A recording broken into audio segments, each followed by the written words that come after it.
Crimpy's Fishing Show. We're going fishing. Happy Saturday morning. Welcome back, Newstalk ZB. It is Fishing with Crimpy, and time once again for the legend himself, the legend, Mr. Daryl Crimp. It does feel a little bit like a leg end. I'm not sure that I've got any legs left. Got to the end of them this week. She's been a really action-packed week. Not a lot of time in the office. I've been away with Daniel on his class camp to Canvasstown. Yeah, I've forgotten what it was like. I used to run class camps back in the school teaching days. Don't tell too many people I used to be a school teacher. But they do it differently now. They do? Yeah, there's no alcohol. So the kids run right, you know. Yeah, but the school camps you did... Not even any alcohol for the parents. The school camps you did were on the West Coast, so that was quite fun. They were great. Yeah, they were great. Never lost any... Almost lost Adam Grice once. Oh, did you? Yeah. He stole the Canadian canoe when he wasn't supposed to and got out, and the wind took him out to sea. Right. And I couldn't go and get him with the rescue boat because a couple of boys had gone fishing in it. And by the time they got back, he was way out, standing up, screaming and waving his arms. And I thought, God, he's going to fall out. So I went out and eventually got him under control. Stopped him screaming because I hit him. And then and he sat down. And we rode him back to shore. When I got back to shore, the kids were lined up saying, Mr. Grant, Mr. Byrne wants to see you. Mr. Burns wants to see you in the kitchen. And I thought, oh, my God, I'm in trouble. The headmaster wanted to see me because he was on camp too. Yeah. So I went in and I said, Bernie, you want to see me? And he was standing over peeling potatoes with a rollie out the corner of his mouth cooking.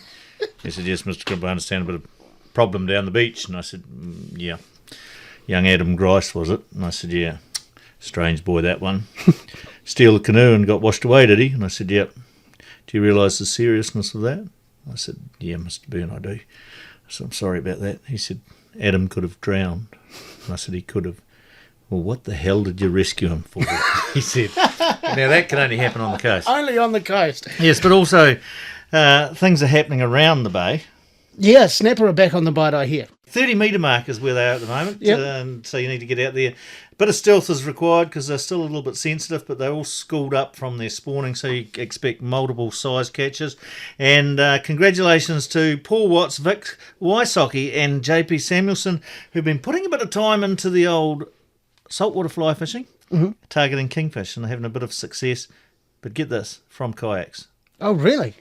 So if anybody's getting into the fly fishing, we'd love to hear more from you. More stories for the fishing paper. Now, looming this week is talk of Future Search. Well, what is it? Well, we have back a regular, a man who's fast becoming a regular on the show, James Cameron. Not only has he worked on Titanic and Avatar, that's an old joke, but he's working on something bigger this time, and it's called Future Search. Morning, James. Good morning, Daryl. Morning, Reagan. Yeah, nice to have you back. How did the old all this computer hacking and business affect you? Because you're in the business of websites and Facebook. Is that something that you've had to deal with over the last week or two? Yeah, it is actually. There's been quite a bit of activity in the hacking scene.